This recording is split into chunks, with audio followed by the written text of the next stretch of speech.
Alors moi, je suis directrice de l'innovation pour le groupe, donc j'agis de manière complètement transverse. L'idée, c'est vraiment que je vienne aider les entités qui sont des expertes métiers à innover dans chacun de leurs domaines.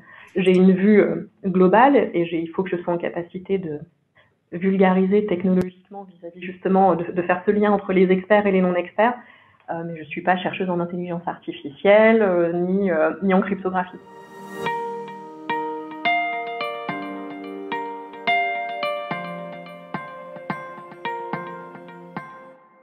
J'aime la variété des sujets qui va avec. J'aime le fait de savoir que dans ma journée, je vais pouvoir parler à des personnes extrêmement différentes, qu'elles soient chefs de produits, expertes, commerciales, clientes, utilisateurs finales, parce qu'il y a aussi un pôle d'expérience utilisateur dans l'équipe Innovation Lab. Et je me doutais que je ne m'ennuierais pas une seule seconde.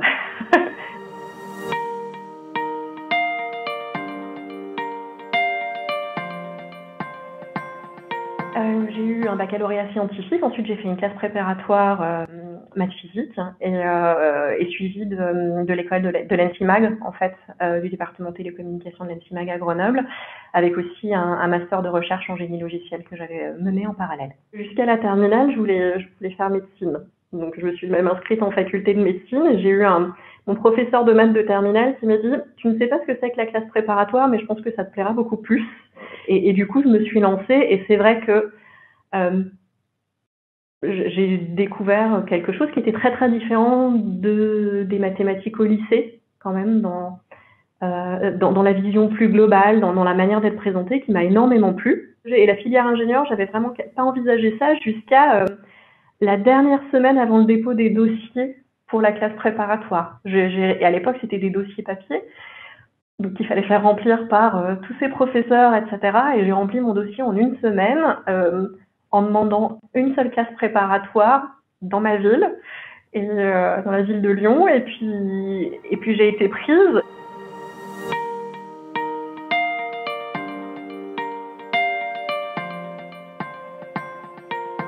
Tous les matins, je ne sais pas exactement à quoi ma journée va ressembler, c'est pas grave. Mais par contre, je sais que je vais rentrer le soir en ayant appris des choses, appris des gens, appris techniquement, technologiquement, en ayant aussi du temps pour cet aspect de veille technologique qui est important pour savoir ce que font les autres, essayer de sortir un petit peu de nos bulles. Dans le monde de l'entreprise, on peut s'enfermer.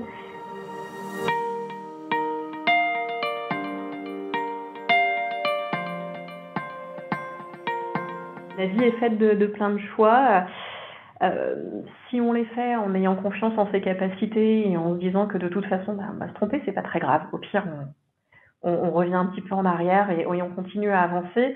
Et puis, vis-à-vis plus particulièrement des collégiennes ou lycéennes qui pourraient être dans un parcours de questionnement, je sais qu'il y a beaucoup de doutes qui sont liés au fait qu'on est sur des filières qui sont plus majoritairement masculines.